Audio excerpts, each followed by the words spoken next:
We need more handhelds like Playdate and fewer emulation machines.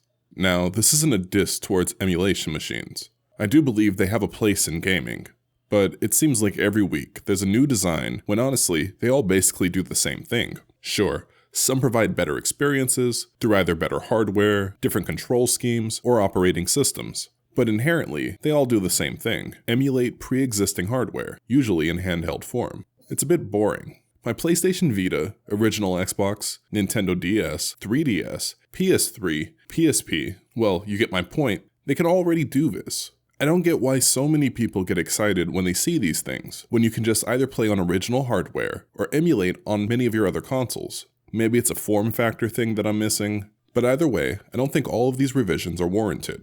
I felt the same way when Dodge put the Hellcat engine in all of their vehicles. It sort of ruined the specialty of the engine, but that's a topic for another day.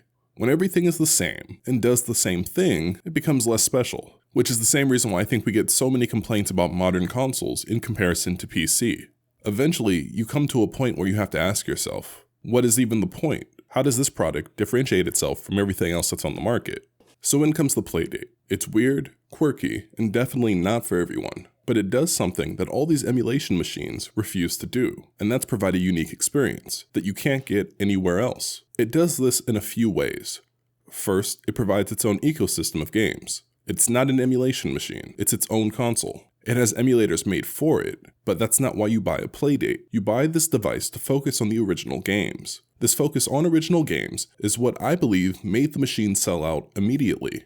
Now, Panic does have the benefit of partially being a game development studio, so they can support their own machine. But they also did something that no major console manufacturer would do, and that's open their hardware to the general public, with no restrictions. When Panic did this originally, they didn't even have a store on the device, so developers uploaded games to either their personal sites or to other sites like itch.io. Sometimes games were for free, and sometimes they were for a fee. Either way, it worked. And I think it made the Playdate stronger in some ways, as you had to be in the know to know when things were going to be released, and it forced gamers and devs to build a community around the device. Eventually, Panic would go on to make Catalog, which is a curated store on the device. However, you can still freely upload to itch.io or to your own personal sites, and sideload the games onto your Playdate. The second thing they did was use an interesting display. Sure, the lack of backlight is a turnoff for some of you, but I personally keep my house pretty well lit, so I don't usually have a problem with that. Not saying a backlight would not have helped the system a bit more, but a lack of one isn't killing me either. This 1-bit e-ink display gives the Playdate a unique look and makes the games pop on the device. You can make a 1-bit game on any other system, but they do look remarkably good on the Playdate.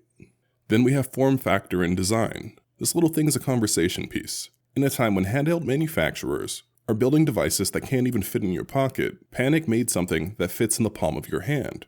The bright yellow case, huge screen, and small pocketable design makes strangers ask questions every time they see you playing the device in public. The few times I've played the device outside of my home, I get questions.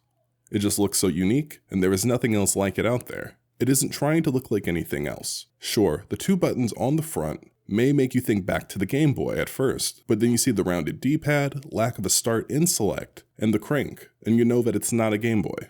This leads me to my last point, the controls.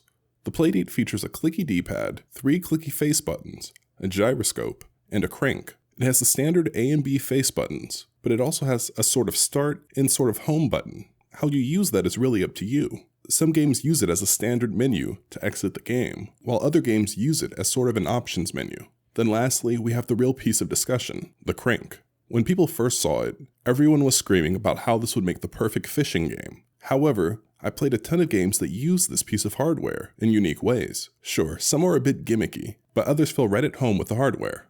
Despite the uniqueness of the crank, I don't think that was the real selling point. Sure, it makes everyone tune in and see what's going on, but I think the real selling points are the openness of the device and the unique experiences that can only be played on the Playdate. As we all say, exclusives sell consoles, and this thing has a lot of exclusives. Yes, some games could have been made for other platforms, but they're exclusive to this little yellow beast, which means if you don't have one, you're missing out on something truly unique. Eventually, the emulation machine hype is going to die down. What would be left for these companies that keep churning out emulation handhelds? I think there's always the Playdate route, creating something with its own unique experiences. The Playdate proves that not all gamers are looking for something stronger than everything else that's currently on the market. Some of us are just looking for great games that can't be played anywhere else. I just hope at least one of these companies realize that before the emulation bubble bursts.